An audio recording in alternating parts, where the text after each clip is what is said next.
diseases to mankind and what would be the reason, so they could able to see the causes and maybe cure also. Understanding of cause of disease did not immediately lead to new cures, as it took time to discover methods of killing harmful bacteria inside the body. So as I said, I mean, understanding something is not immediate thing, or maybe we have not developed remedies immediately.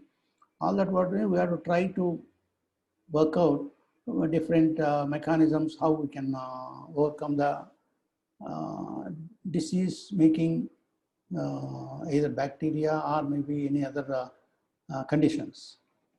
Not until 1991 was the first cure available, that is, and antitoxin that cured diphtheria. So that is very dangerous breathing discomfort, which was cured by the medicine. So that was the first one which was noticed. Or maybe later in 19th century, the antibiotics and anesthetics and blood transfusion, or maybe blood storing and blood transfusion to one person to the other person, have come up in the century, in the 19th century. So these are the different stages of biomedical or medical advancement that is going on. So we cannot say that medicine alone has gone on these things, as we are having today different fields or maybe different branches like bioinstrumentation, biomedicine, bioimaging, or maybe some sort of rehabilitation.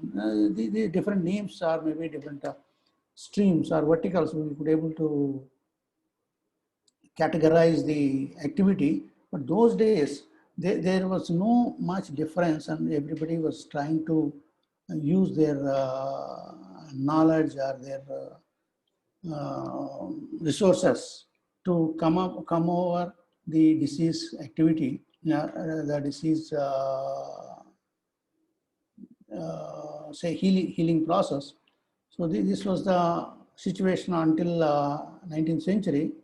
So later, I mean, what it was being made is, see, this is only a broad classification. Please don't see that it is limited to only these 6 categories of biomedical engineering. So it is having, as I said, now a large number of verticals, like super specialties was made. And in that we can see bioinstrumentation, biomaterials, physiology, bioprocessing, and imaging, and biomechanics. So these are some of the crucial, or maybe some of very core divisions that we can see in biomedical engineering. And if we go into, say, bioinstrumentation, if we learn something about bioinstrumentation, the application of electronics and measurement principles to develop devices used in diagnosis and treatment of disease. So this is the general definition of bioinstrument, that what we can think of. And the example of this bioinstruments are electrocardiograph, cardiac pacemaker, sphygmomanometer, pulse oximeter, kidney dialysis machine, spirometer, ventilator, etc. It goes on. I mean, nowadays, as technology advanced, I mean, we have gone to very huge number of biomedical equipment, and that is really helping the mankind to come over, to tide over the disease, or maybe the hurdles that are coming in their health management process. I think, I mean, all of you are just following, I am not going, rushing very fast. If anything is there, please try to send some chat, okay, chat messages. Or maybe based on the chat messages, Edikondalu, please try to give me some feedback. Yeah. Now that is a general understanding of, let us say, biomedical engineering and how biomedical instruments have come up and then this sort of thing. So now let us go a little deep into how we can really visualize an instrument and how we can develop an instrument and what sort of instrument that we can do is classified as biomedical instrument. So we are coming across many instruments. The a normal day-to-day life instruments, that's what we come across, or maybe as academicians. So the first one what we can see is an oscilloscope, a multimeter, a signal generator, a power supply. So these are all instruments. I mean, there's nothing that we don't say that, okay, these are all different. I mean, they are also instruments. They are used to do a purpose, to some activity. And here we categorize these things as biomedical instruments. These are also the same things what we try to use in physical world, but these bio instruments are attached to the living organism, or maybe some extract of the living organism, and work on the living organisms or maybe extracts of the living organism. So that's the reason why they are called as biomedical instruments. And when we think of this biomedical or a human body, or some extent, I mean, animal or maybe plant, anything, whatever we take. So what is the basic unit of the entire human body? That we can attribute to the cell, whether it may be muscle cell or bone cell or hair cell, whatever it is, there is a cell. And these cells come together and then congregate, and then they form a tissue. Tissue will form a muscle or maybe a bone or whatever it is. So, but in these activities, if we try to understand the human body, first we have to understand the cell. And this cell is having a peculiar characteristic. So there is a cover which will be encircling the cell, and there are some passages which are allowed to move in and out of the cell. So like our house, so we construct our house very safely, securely, and very rigid. And by constructing, we do keep some doors or windows to provide our passage or maybe our movement from and to and from the outside world, or maybe for ventilation. So there are so many ways that we can keep some passages in our house outer wall. Similarly, cell also is having, there are some passages placed, and these passages are called as channels. And why channels, these sort of things, maybe we can see in coming slides. So if we just see that maybe the outer wall of a cell, so it is made up of phospholipid molecules, and these molecules are maybe formed, let us say, in a layer of molecules, it will be like this. And if they form as a bilayer in two rows, they are formed in this fashion. So where their glyceride tiles are together and phosphoric acid head is an opposite side of the layer. So they are formed this one, and this is this sort of bilayer of the phospholipid molecules, we call it as a membrane. And this membrane, so we can see this phospholipid molecules, and we can see that they are formed a nice layer on the top and at the same time on the bottom. There are two layers of this one. And see, one side of this layer is outside the cell, and the other side other side is will be inside of the cell. So as we have seen in the cell, one side will be maybe here. So this line, what we can see is the bilayer of phospholipid molecules. So this is called as outside the cell or extracellular, and inside the cell it's called as intracellular.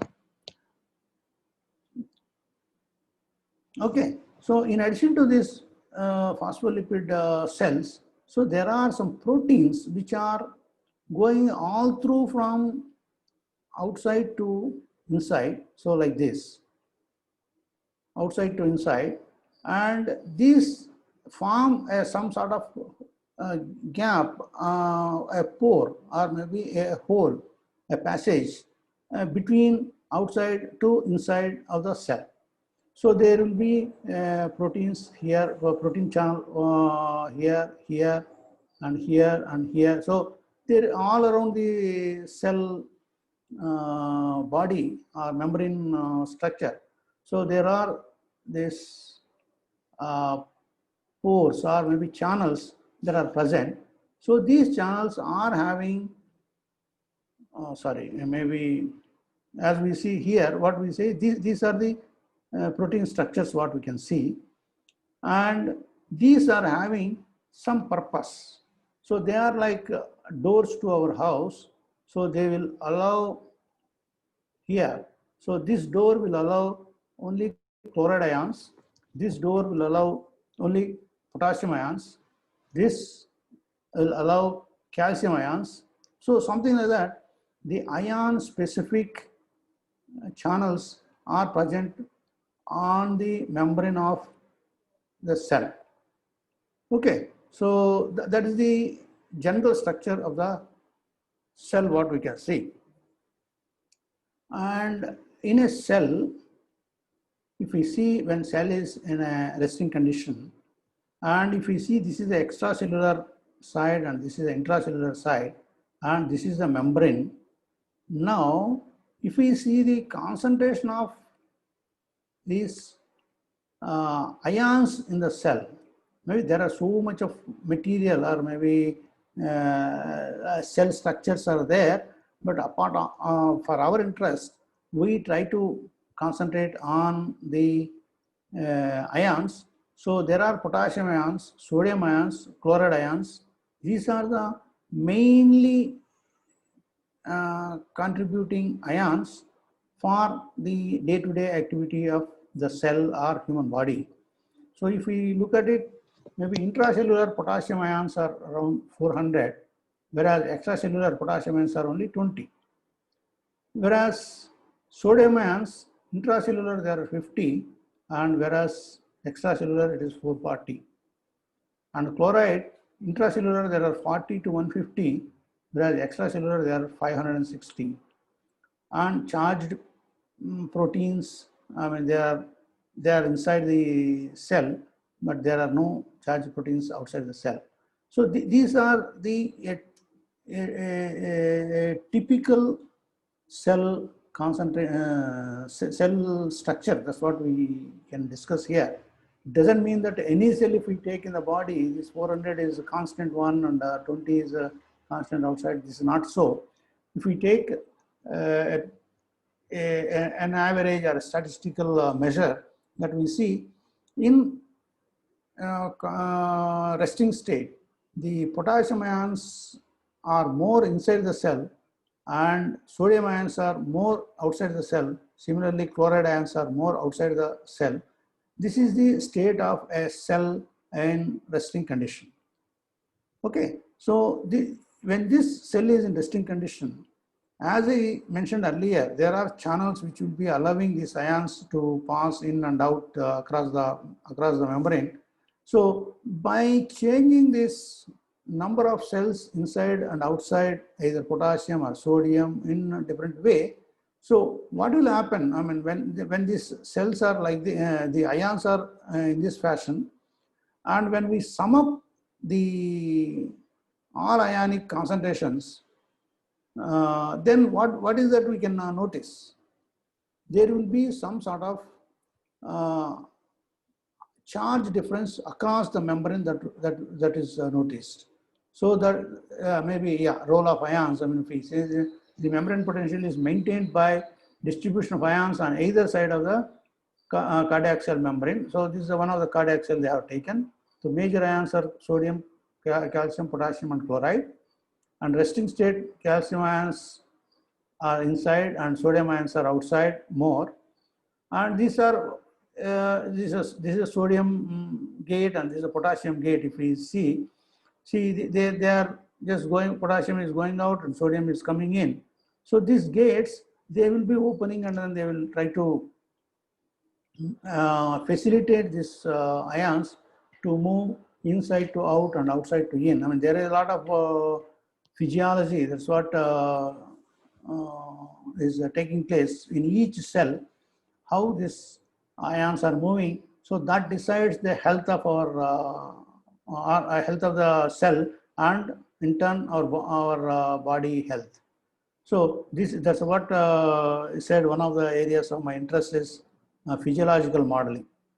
So we have to model this sort of ion channels or maybe ion behavior in the cell, how it moves in and out of the cell, and because of that in and out movement of the ions across the membrane, what is that it is going to happen. So one thing what we can define is the action potential or maybe membrane potential. This what we can see is, or maybe if we go here, so this is the inside of the cell and outside of the cell. As we just have the charges accumulated inside and outside, and if we take the sum of these charges, or maybe that's what potassium ion is +1, sodium ion is also +1, whereas chloride ion is -1. So depending on the number of positive ions and negative ions, if we sum up the charge that is accumulated outside and inside, that will give us some potential. That what we say is membrane potential. Across membrane, there is a potential.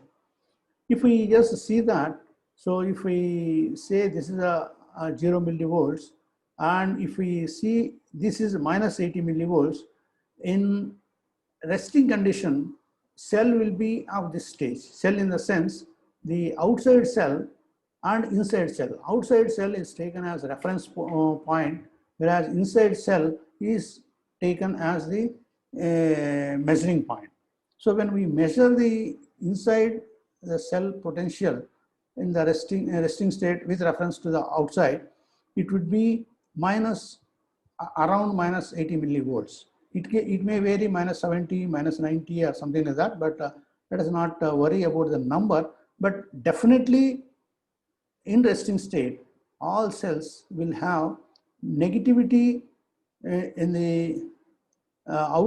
inside compared to outside of the cell. Then what happens is that is called as the phase 0. There is a resting potential.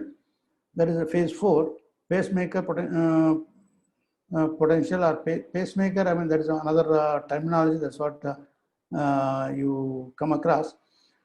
That is a resting potential. So now, whenever that leakage cells will leak these ions across the membrane, so the membrane potential will raise from -80 millivolts to maybe -60 to -70, -60 volts or so, something like that. So whenever this reaches a small positive here, positive level at this point, somewhere around -60 or -65 millivolts.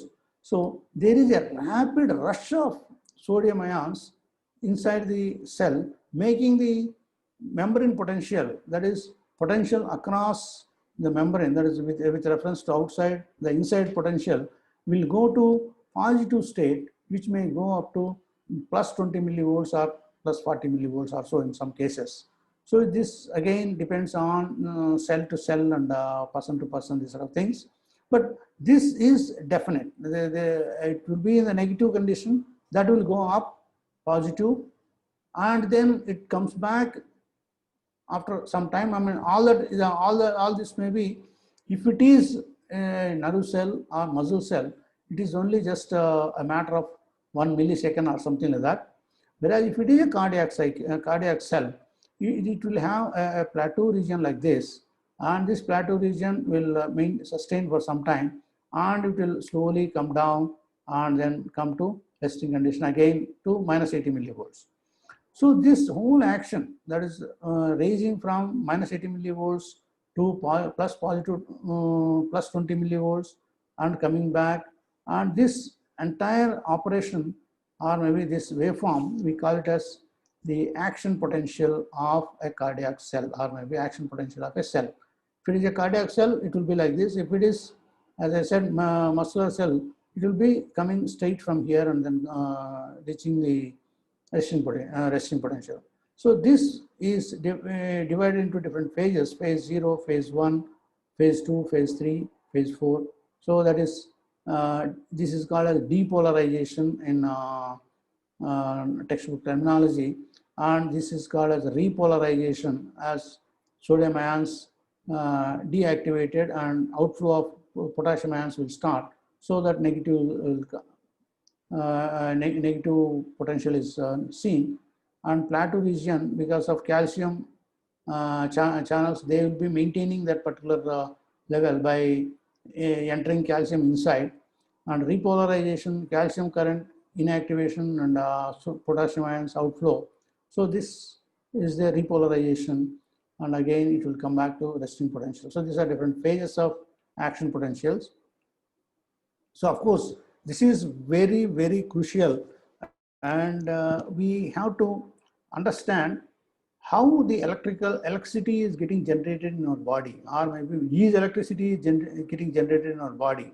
If so, whether it is, what is the analogy that's happening with reference to our electricity. So what is that our electricity, how do we get electricity, or maybe electrical potential that we can notice in physical world? It is the difference between a positive and negative charges accumulated, charge accumulated. And if we want to see the current, the flow of these positive or negative charges in the medium, isn't it? So what is that is participating to form current in our external world, which will be flowing?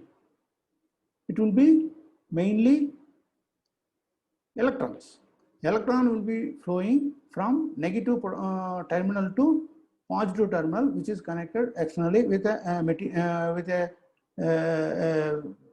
medium like a wire or maybe whatever it is. So electrons will travel from negative region to negative terminal to positive terminal through external circuit. If there is no circuit, then there is no flow of electrons. Whereas the potential what we discussed here, the action potential, it is due to what? The moment of what this action potential, or maybe the potential is going from minus 80 millivolts to plus 20 millivolts and coming back to minus 80 millivolts. This is the moment of what? It is the ions. Actually, it's not an electron. It is all ions, either positive electron, positive ion, or negative ion. There is sodium, potassium, calcium, chloride, or phosphorus. They are very minute in concentration. So all this ion movement in the across the membrane is forming a current, or maybe ion concentration is making electron membrane potential in the cell. So that is the crucial point in what we have to see. So Now, if we want to understand the cell function or cell, whether it is not working normal or not, the amount of the action potential that is generated by the cell, or maybe the way it has been the raging point of this depolarization, or maybe the falling process of the depolarization. So these are the things that are more important in our recording or in our understanding. The cell healthiness or the good functionality of the cell. Yeah, how to calculate equilibrium potential? So it has been come up with many trials, and then they came up. So a Nernst, the person by name Nernst has come up with this equation. The membrane potential E is minus 2.3 times RT by ZF. That is RT are constants, gas constant, and T is this absolute temperature, and F is Faraday's constant. So these are all the constants, and maybe the Z is charge on the ion. So by writing the ratio and the concentration of intracellular concentration and concentration of extracellular concentration of the ions. So if we see, if we write like this, as we have seen, no, 400 inside potassium ions, 400 inside, outside 44, and now the appropriate values, if we could substitute here, what would be the potassium Nernst equation, Nernst potential we can get. So that's what we can get: the sodium Nernst potential, calcium Nernst potential, potassium Nernst potential, chloride Nernst potential. So this is the way that what we can calculate in the equilibrium condition, or maybe the resting state of the cell. Now the same thing has been just represented here. So this is inside the cell and this is outside the cell. That's what we can see. Though earlier we have seen as a circular cell or spherical cell. Now you take out the membrane and then try to understand what is that membrane and how it behaves. So all that we can do is, so membrane is modeled as a capacitance and a resistance. So this is RC circuit, which is shown like this, or which is modeled like this. And now if we see this is a small part of the membrane, and when we see the large area of membrane, we can just assume the same things, these sort of things. But here we have shown only one resistor. Instead of single resistor, what we can have, as we said, there are sodium, potassium, and all that. This, as we have seen, sodium current, potassium current, or something like that. So these are variable resistors rather than a constant or a single resistance value. So these are variable resistors. So this, as we see, the one for potassium and one for sodium, they can do that. So that's what we can see. We can understand about the cell membrane. Now, as we said, the propagation, or as we said, action potential is generated across by moving ions across the membrane. And then what we are telling, what is meant by the propagation? So in a cell, so at one point or in one cell, suppose an action potential is generated, that is not going to make the entire life to come. So all that we have to do is one cell has to generate an action potential, and that has to be passed on to the following cell, so that the appropriate cells will react or will act accordingly, depending on the action potential that is generated in them. So in that process, what we see here, let us say there is one portion of membrane that generates action potential, and that raises or that makes the current to flow from outside to inside. And here inside, when current normally as cell is in rest condition, inside was negative and outside was positive, or maybe outside we take as a reference and inside is negative. So when depolarizes, what happens? Inside will become positive compared to outside. So that's what it is shown here.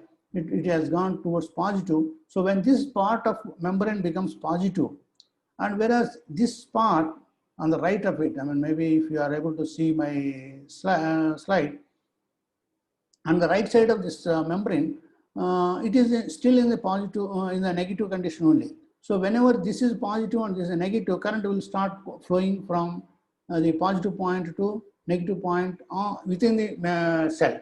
So like this, it goes on from here. We can see in the T2 diagram. So current passes here. When it passes here, I mean, it will make this region to get depolarized, or maybe to make current flow across this.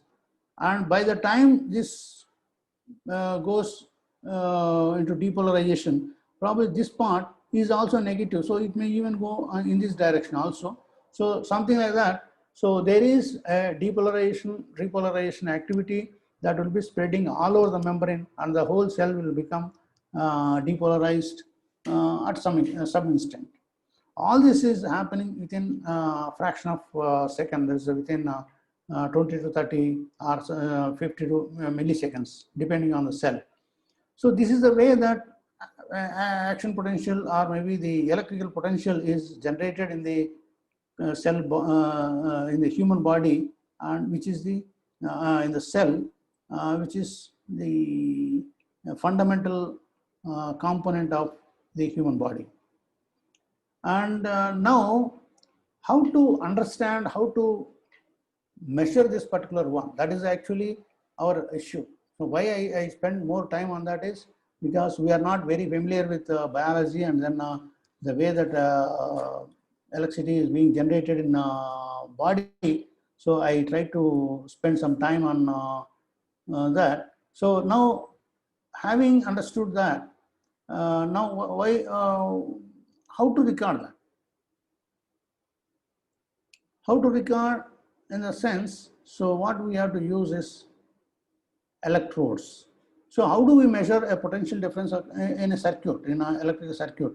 So we take a multimeter and take two probes and then try to connect these probes to the points what we desire to measure, and then try to understand.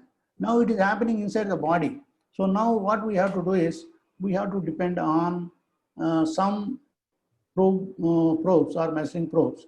So they are what we call them as electrodes. These are nothing but a piece of metals, and that will be just placed to, that will be used to measure the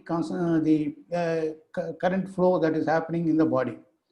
So whenever we take an electrode, so this is an electrode, or what we can see here, and when it is dipped into the electrolyte, so the appropriate electrolyte, if we dip into that, so in electrolyte, the component, or maybe the molecules of electrolyte, are divided into, see, anions and cations. So this way they will be divided. Whereas in metals or solid parts, what will happen? So there will be electrons that will be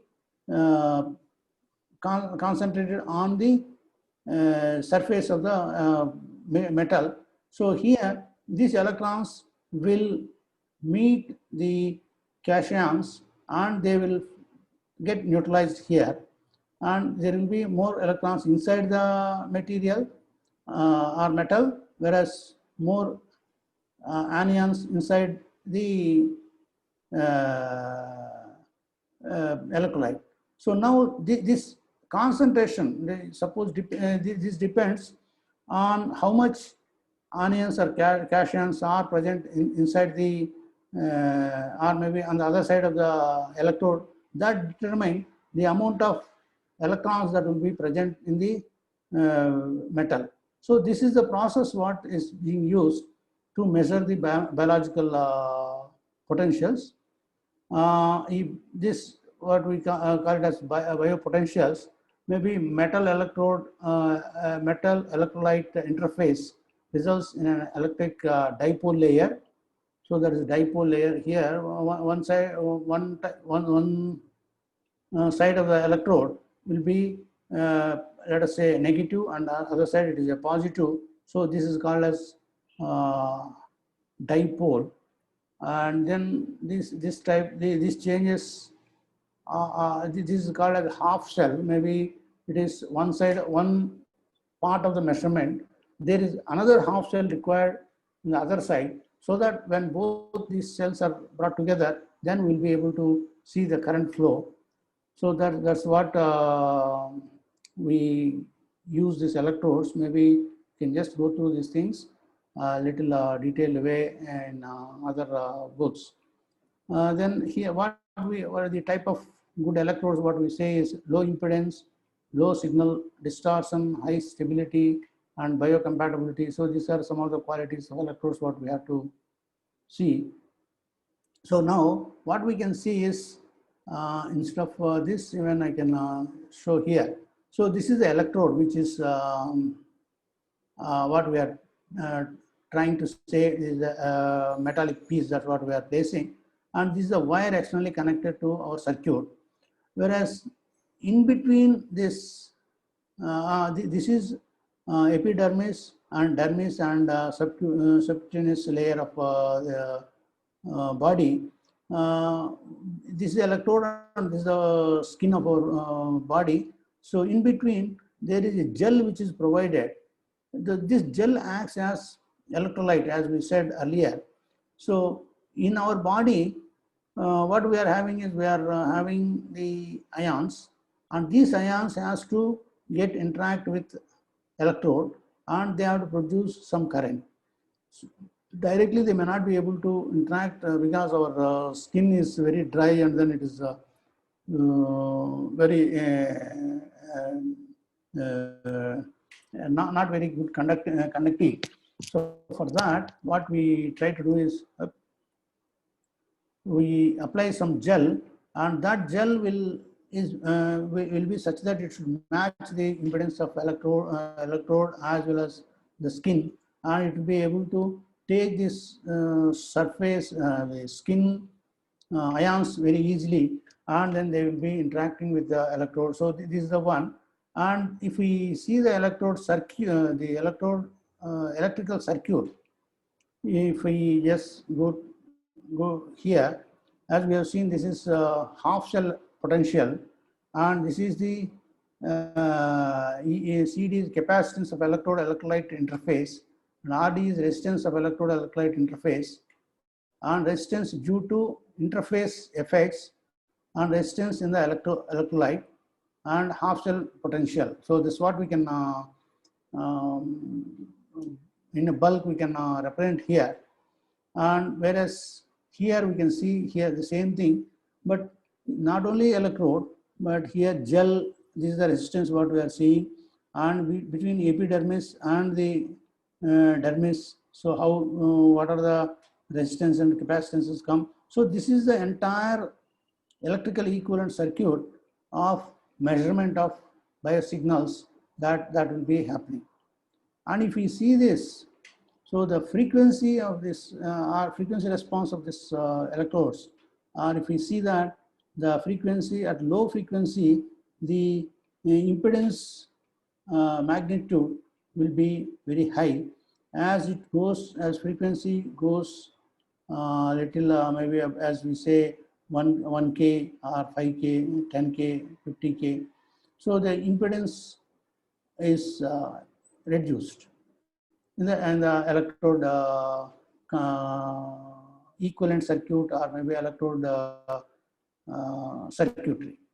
So this is understood, and maybe by using this concept, we have to select appropriate electrode and maybe appropriate gel, so that for our recording, I mean, we could be able to get better signals. And in this again, we do come across artifacts. So that is what we said is a pure way of signal generation, and then that is being connected and that is recorded. When we connect like this, so the electrodes is moved with respect to the electrolyte. So whenever there is a movement that takes place, there will be some signal disturbance. So that will make seeing again mechanical disturbances or maybe momentary changes in the half cell potential. For a pair of electrodes, difference appears between the electrodes during movement. So these are some of the motion artifacts that what we can come across. And this is bioamplifier. I mean, of course, this is the very, very precious circuit what we can come across, because in any biomedical recording, biomedical signal recording, we have to use this circuit so that we could be able to record proper signals. And here again, what we see is it is not any new design or new. I mean, of course, design is a little. The components are not new. They are all only op amps. This is some for one op amp. Whatever we do for our regular activity, we can do that. But they are to be connected in a differential mode. And here, I mean, the output will come. I mean, here the differential mode is here, that will neutralize. I mean, what we see in the coming slides, the common mode voltage it will neutralize, and only differential voltage it will just supply here, and then that will be measured. So the reason is, what is the differential, what is the common mode, we can see here later. And as we have again very familiar, the important characteristics of amplifier is gain, frequency response, common mode rejection ratio, input impedance, noise and drift, and recovery. So these are the some of common features that are to be checked for the amplifier. Again, how gain is calculated, frequency response, it should be flat, whatever we require, the frequency range what we require. And common mode rejection. So especially for biomedical measurements, let us assume, I mean, we are measuring from one point of body at this point. So if we just directly connect, what happens is there are power lines going on, these power lines, and then body, and this there is some capacitance is assumed. So there will be some interference here, and this exploring cable will have interaction with the power lines, and similarly ground potential also will have interaction with the human body and the cable. So this potential that will represent some amount of voltage, and so that now if we want to measure the voltage generated by human body, I mean, if we just consider these interferences, interference voltages, so most of the cases, interference voltages will be much higher than the body generated potential. So that is making very difficult to visualize or to record biosignals. So for that sake, we go for this differential mode. So there will be two measurements what we can take, one here, one from here. So two cables will go, and here the assuming that the length of cables are same and the construction is same. So the interference that is happening in this cable and the bottom cable will be almost similar. So that will get cancelled out, and what we see here in between these two terminals is the exact signal generated by the body. So that's the way that what we record. So this is the special way of recording biopotentials. So this one what we have to follow. And other one is input impedance. So as usual, what we said is input impedance should be very high compared to the system. So that's what we expect for our noise drift and recovery time. So these are some of the characteristics of amplifier. And as I was telling, origin of interference. So this is the way, I mean, it is some small calculations they have made. So here, this is the way that what it is connected and this circuitry. So all that we'll see in the next slide. So this is the calculation part of it. So all that what we can notice is between VA and VB, the interference is about 25 microvolts is what we can notice. So if we say VA, VB, just by this interferences of power line and this sort of way, if we just see that Z2 minus Z1 is 10 kilo ohms and Zin is 4 mega ohm. So then we would able to see 25 microvolts. All that we see in say recording of ECG, maximum voltage that what we can notice is around say 1 millivolt maximum, whereas EEG or maybe other signals, that is much worse. I mean, maybe that will be even 10 to 15 micro ohms or 10 microvolts, or maybe 10 to 50, maximum around 50 microvolts, what we can notice in EEG.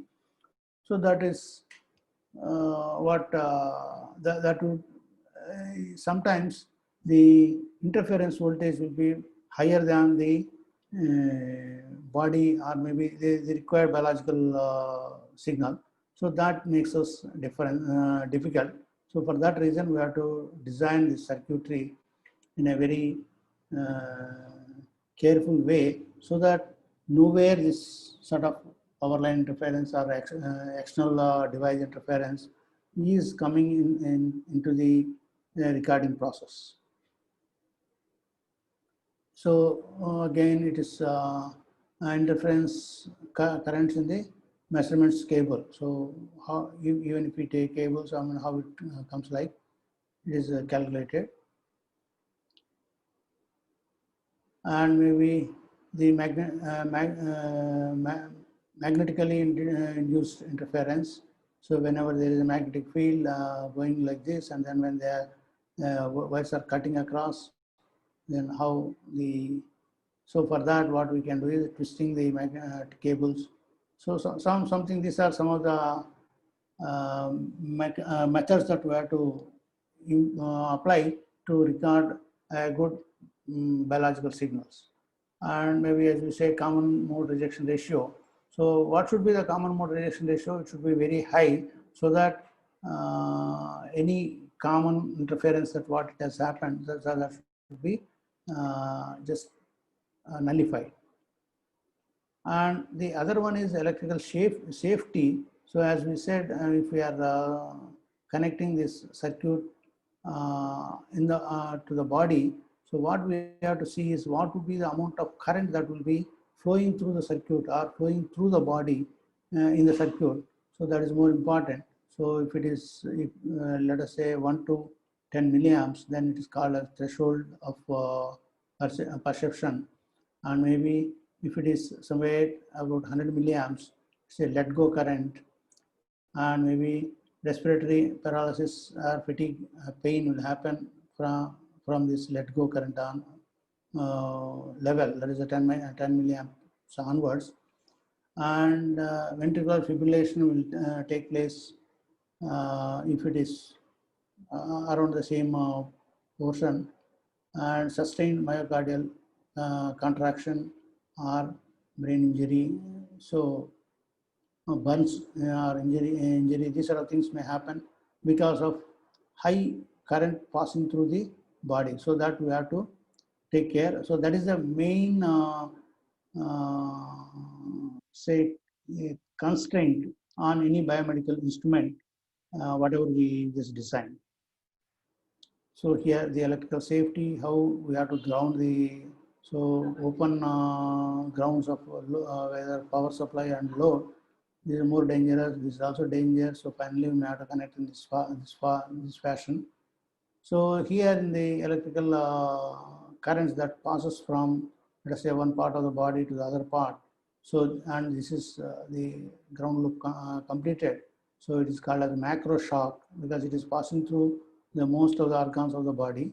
Whereas if it is going from, let us say, a small region of the body, then it is called as micro shock. There is no quantitative measurements for these sort of things, but what we say, the amount of body parts or body mass involved in the current flow is considered as micro and macro shocks. Okay, so they are the general discussion about say signal. What are the signals that is generated in our body, or how the signal is generated in the body, and if you want to record it, what are the precautions that we have to take, that differential amplifier, and then the differential amplifier, and then what are the safety measures. So these are some of the things we have to consider. And now we'll say what are the biomedical measurements. The simplest one what we can say is core body temperature. So body temperature, all of us are familiar, sometime or other we might have used this instrument. It is thermometer, the simplest thermometer. Even to design thermometer, of course here I mean I may not able to take long design constraints. Here, what is meant by say thermometer? How it works? It is a glass, a general glass thermometer. It is a glass pipe which is filled with mercury, and at the end there will be some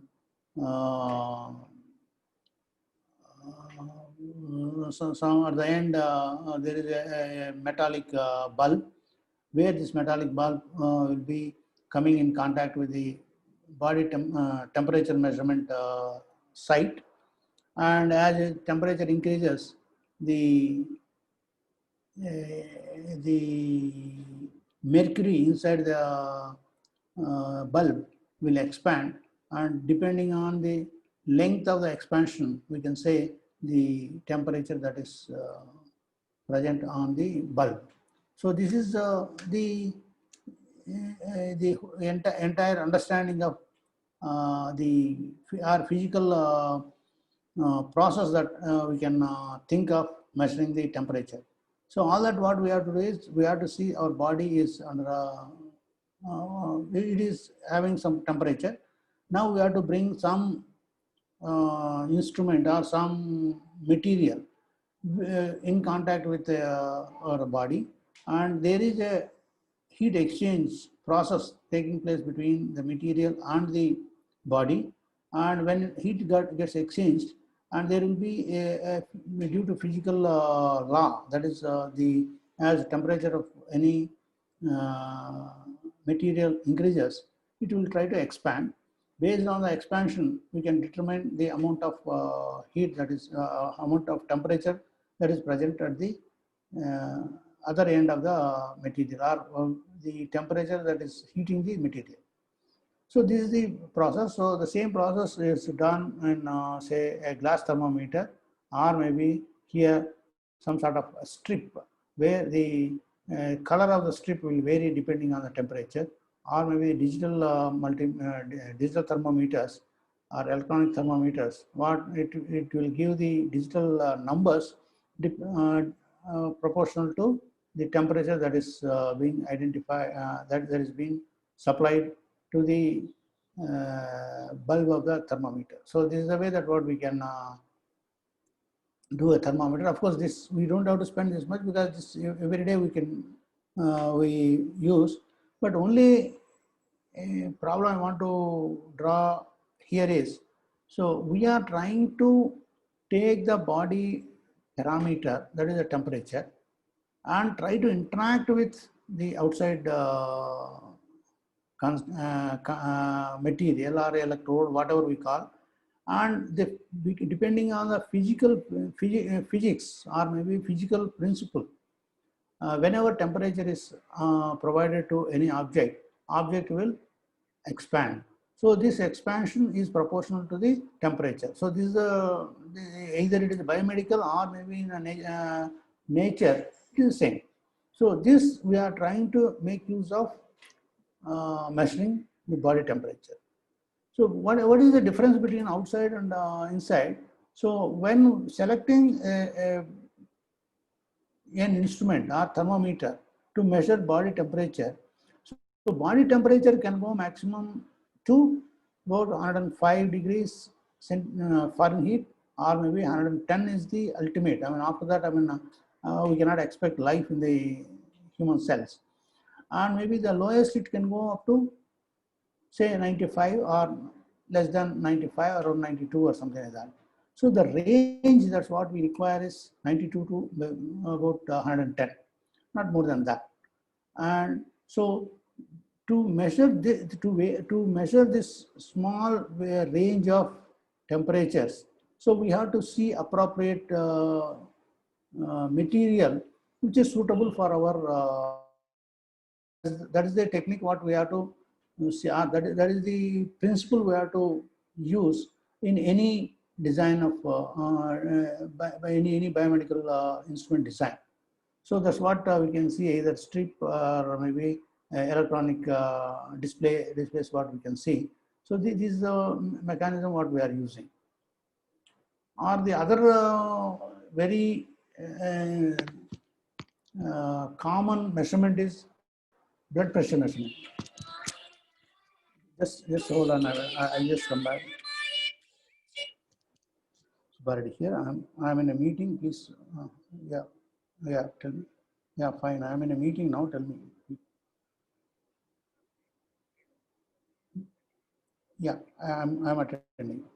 I'm attending.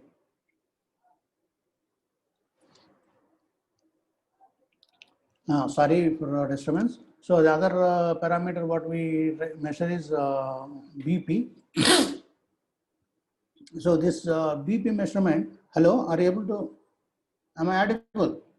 Yes, sir. Audible, sir. Continue. Thank you. Thank you. Yeah, this BP. What is meant by blood pressure?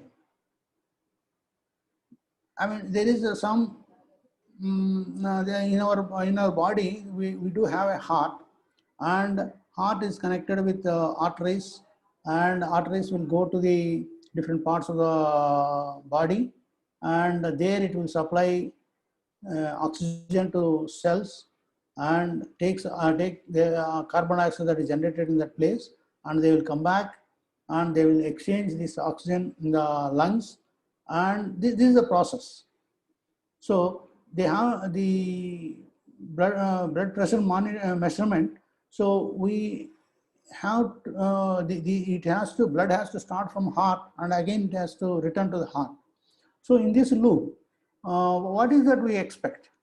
Can we expect a constant blood pressure as what our measurements say, 120 by 80 or something? Say, what is these two numbers, and what is this we come across? Here, as I was telling earlier, I mean, maybe the electrical measurement, there is ion concentrations and these sort of things. Here also we have to see, maybe at the head of heart, that is aorta. So there will be maximum pressure. The blood will be sent with maximum pressure, and that will go through the arteries and to different parts of the body and return to the again heart at the right atria. So in this process, what happens is, when it comes to the right arm, maybe arms, whatever we can see above our elbow, and there is one surfacial artery what we can notice, and that surfacial artery, when we try to occlude that one, or maybe if we apply more pressure on this artery, like in a pipeline, on plastic pipe which is carrying water with some force, or maybe connected with the tap, and suppose if we hold our fingers and then try to close that passage, what will happen? Water will stop flowing. So all that what the mechanism that what we are doing here is, so when heart is trying to send the blood, and it will be flowing in a sinusoidal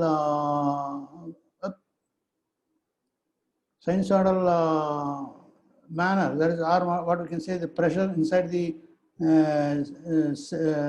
artery will be as a sinusoidal way it is going on.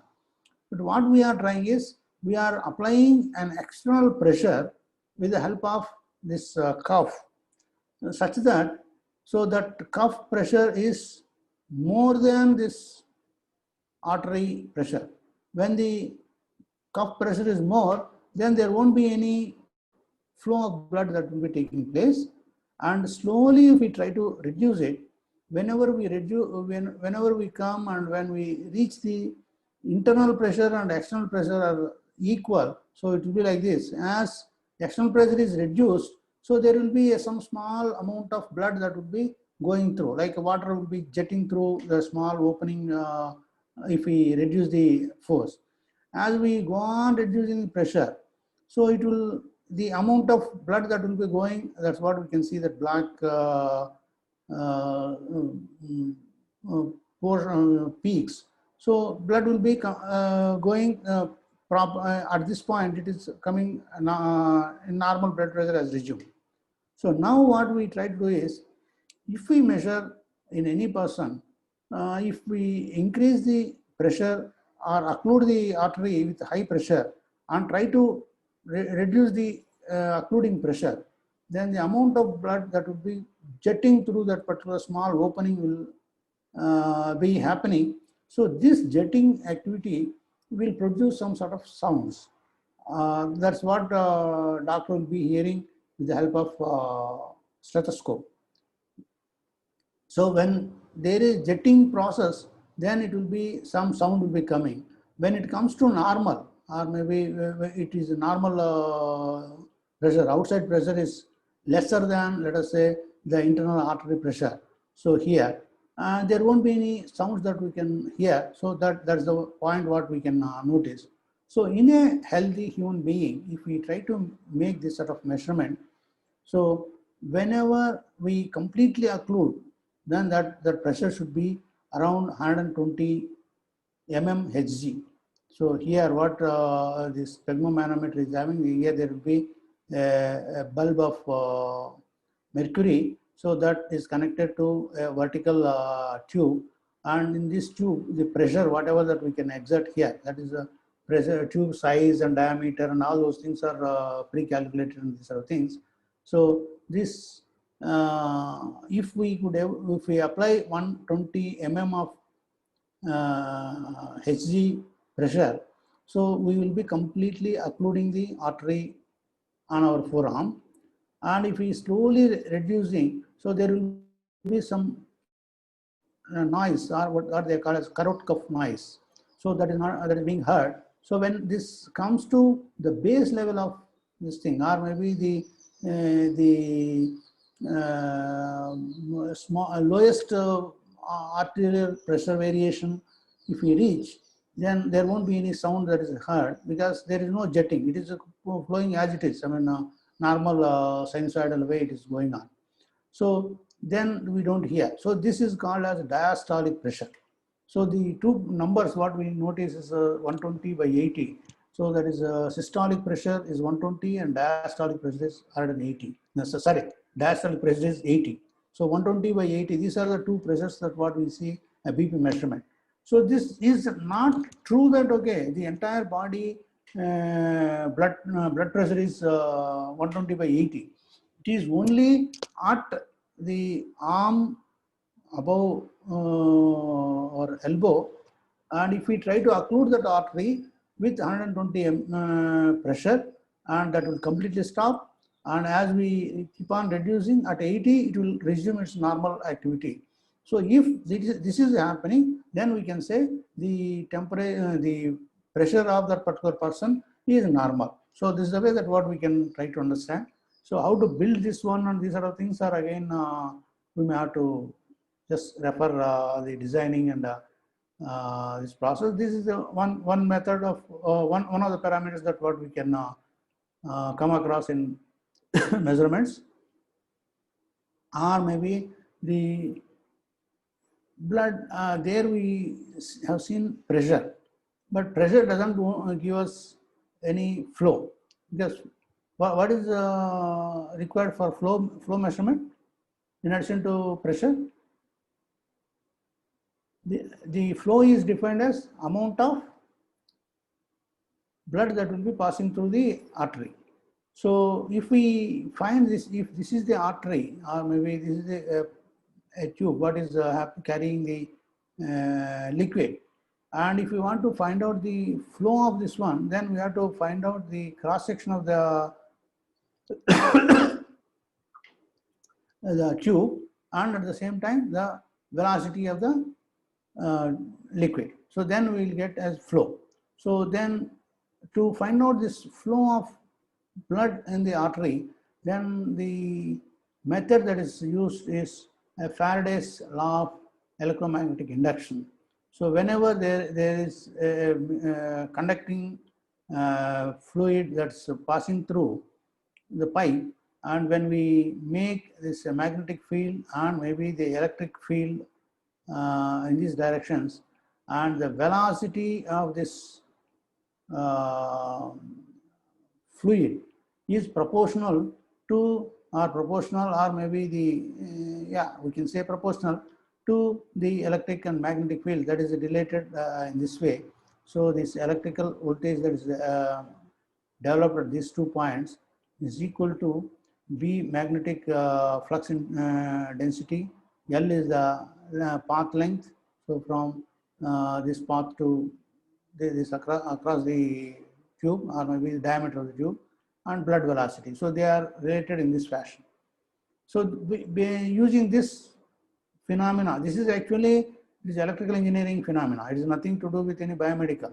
So by using this phenomena, what we try to do is we try to take a blood vessel and put it's what we call it a C-clip. Of course, this is not exactly that. I mean, I am just using this for that C-clip. So their magnetic and electric fields are generated as we desired in this direction, and try to use this method. So that is the way that what we can find out the flow, blood flow, or maybe the ultrasound blood flow. Here what we try to is there is a source of ultrasound. We can send ultrasound from this part, and it will receive by a receiver, and depending on the change in the frequency, we can notice that the velocity. So that's one by Doppler principle what we can calculate. So this, if blood is going in opposite direction, it will be one value, and same direction it will be in the other value. So that's what we can notice. So there's a principle, and the other one is impedance plethysmography. Impedance in the sense the total amount of blood that comes into a region of the body part. So that is one measurement. So what we try to do is we try to keep a volume measurement system, and that will be just will be this here. Blood will be allowed to come enter the part of the body, but it cannot leave. Here we will apply slightly higher pressure than it is entering. So sorry, it is leaving. So entering, we have to be, it has to be lower pressure. Leaving, we have to apply a little higher than leaving pressure. That's the way what we can find out the total amount of blood that has come into the part in about a given time, and these sort of things. And then we can say this is called as plethysmography, the volume variation that is taking place in a region of the blood. Or photoplethysmography, here the part of our body that is a finger or earlobe is placed between an LED and photodetector. So LED will send the light and photodetector will collect the light that has been passed through the organ. And if we notice that as blood goes in a pulsatile way, we can notice the amount of detecting voltage will vary. So based on the detecting voltage, we can identify or we can determine how the blood is, how much blood is passing through, or what would be the, at what rate, I mean, what is the frequency of the heart that is happening. I mean, at what rate, heart rate, I mean, it is being supplied, and these sort of things we can notice. And at the same time, I mean, here, this measurement is oxygenation, oxygen saturation. I mean, that's one very crucial. So for all body parts to function their regular duties, so they need oxygen to perform their activities. So oxygen is supplied from lungs, and whereas blood will go from heart to lungs and collect the oxygen, and then it will go to different parts of the body and then try to supply the required amount, required oxygen, and then bring back carbon dioxide. In that, what we can say, the oxygen saturation, the amount of oxygen that is present in the blood is measured. So here, what is the technique here is the hemoglobin is the component which will be carrying the oxygen, and this hemoglobin, when it is combined with oxygen, it is called as oxyhemoglobin. Otherwise, it is called as hemoglobin hemoglobin. And if we see here, the absorption, the light absorption of the hemoglobin and light absorption of oxyhemoglobin is shown. And if for a red light, that is a 600 nanometer light, when we pass through the same amount of area, the red light, it will absorb, I mean, if it is hemoglobin, it will absorb more, whereas the oxyhemoglobin will absorb less. So depending on the absorption criteria of this hemoglobin and oxyhemoglobin, we try to calculate the oxygen saturation level by this sort of formula. Of course, these formulas and these sort of things, they vary from person to person. I mean, a crude one that we can say like this, but as sophistication goes, but here we are not having only oxygen hemoglobin and oxygenated hemoglobin. There are so many other particles in the blood. So if they are there, I mean, how to take care of their contribution in this absorption, these sort of things will come in. So the crude way that what we can understand is measurement of blood oxygen saturation is the percentage of oxygen present in the blood. So that's what they want to, they calculate. They use this two wavelengths or maybe a single wavelength they will try. I mean, maybe two wavelengths is having a little advantage because they will compare to two different points, so that there will be some accuracy will be improved. So by finding out the absorption of red light or maybe 660 nanometers light by hemoglobin and oxyhemoglobin, we can try to see the concentration of this thing. Again, pulse oximeter. So these are the ones what we can see in every hospital, or any patient is just given connected on this pulse oximeter, and they will be trying to understand at what rate and what amount, I mean, or oxygen saturation level that patient is having. Whenever oxygen saturation level is reduced, probably yes, subject will be provided with external oxygen supply. Yeah, these are different techniques of oxygen saturation levels. And blood pH measurement. So blood is not just like whatever way that comes in, you can use it, but blood is should always be maintained between pH value minus 7.22 plus 7.6. So this is the pH value that we have to maintain in our blood. So by adding maybe different food or whatever it is, drinks, I mean, it may vary a little bit, so it has to be brought back again, and then when it goes beyond this range, there will be abnormalities that will be noticed in our day-to-day activity. So the pH measurement is used like this. So taking the pH solution and reference electrode and measuring sensing electrode, and it is connected, and then this pH voltage is calculated in this fashion. So here again, the amount of hydrogen ions are more important. This is general pH meter. I mean, there is nothing to do with the body. I mean, now we have to use this method or this principle to measure the blood pH measurement. So we have to take a blood, and then as soon as we present this one to this electrode, probably it has to give what is the pH value, these sort of things. There are electronic or maybe electronic displays, or maybe, as we said, a strip type pH meters. A lot of things are there. So the principle is, this is one of the parameters that we have to take care of body. Yeah, I think that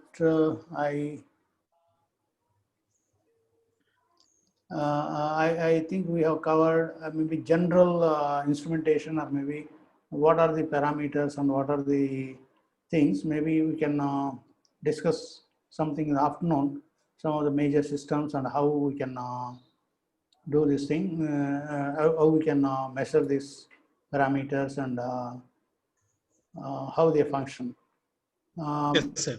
Maybe Edikondlo, I think, is it okay? I think Yes, sir. Yes, sir. Yes, sir. It is 11:30, sir. 11:30. Yeah, yes. So I think we can. Any doubts from participant side? You can ask, sir. Yeah, Ask to please, sir. please. Yeah, yeah. Any doubts? Raise your hand so that I can unmute you.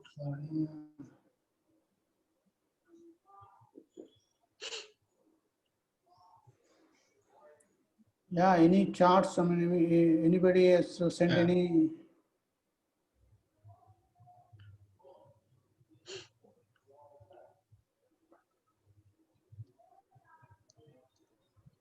Yeah, maybe at least how was the lecture? I mean, maybe it is too basic or maybe too primitive, or please give me some feedback. Kindly give your feedback, dear participants. Because you are in front of me, if I could able to see your faces, probably I can gauge whether I'm pitching at a very low level or high level or medium level. But No, it is audible, sir. Perfect audible. no, audible. issue from your No. See, our body, there is not only the audible, the sound what we do by image. I mean, by looking at the faces and the way the reactions. See, our mind is a very peculiar, very fantastic one. Yes, we can know whatever we are talking, Sir, by looking at the. sir, one question from participants, sir. Tell me. Propagation of action potential is into nervous system, sir? No, it need not have to be nervous system. Even all our muscles has to propagate this action potential, but action potential will be generated in the nerves, and that will be propagated to the muscles. Okay, sir.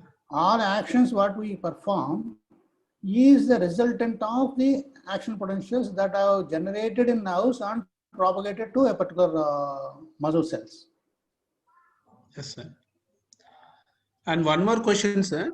Yeah, please.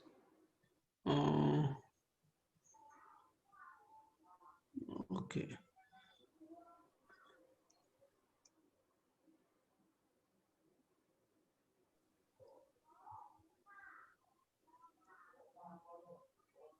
So it is not question, sir. It is just comment, sir. It covers the essential basics of biomedical measurements, starting from cell function to SpO2 measurements. Thank you, sir.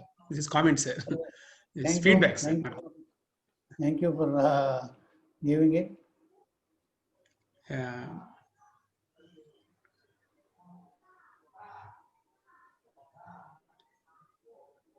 Any doubts or any? Yeah, Give your Prakash, comments. thank you for your compliment. Yeah, nice Again, session, and it is very informative.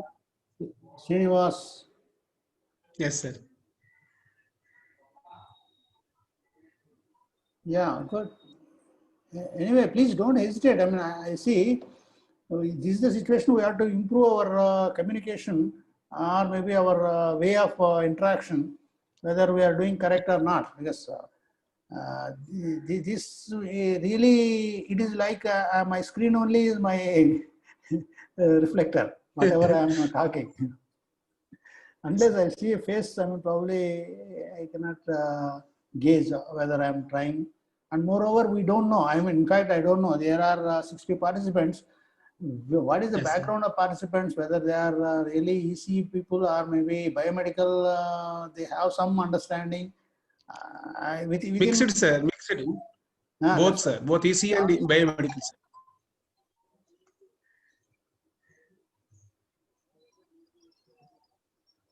yeah.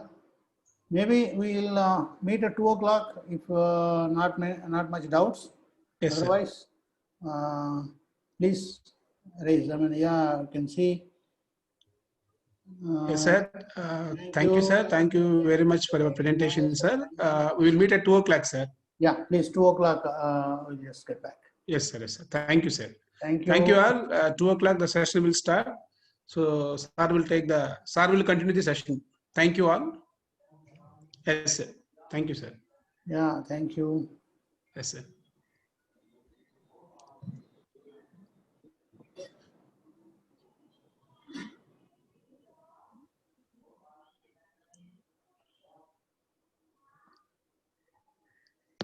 Two o'clock will meet, sir. Okay, I'll we'll join at about 1:50. Yes, sir. Yes, sir. Thank you, sir. Thank you, sir. I'm not able to hear you. I'll join at 1:50. Yes, sir. Yes, sir. Thank you, sir. Yes, sir. Yes, sir.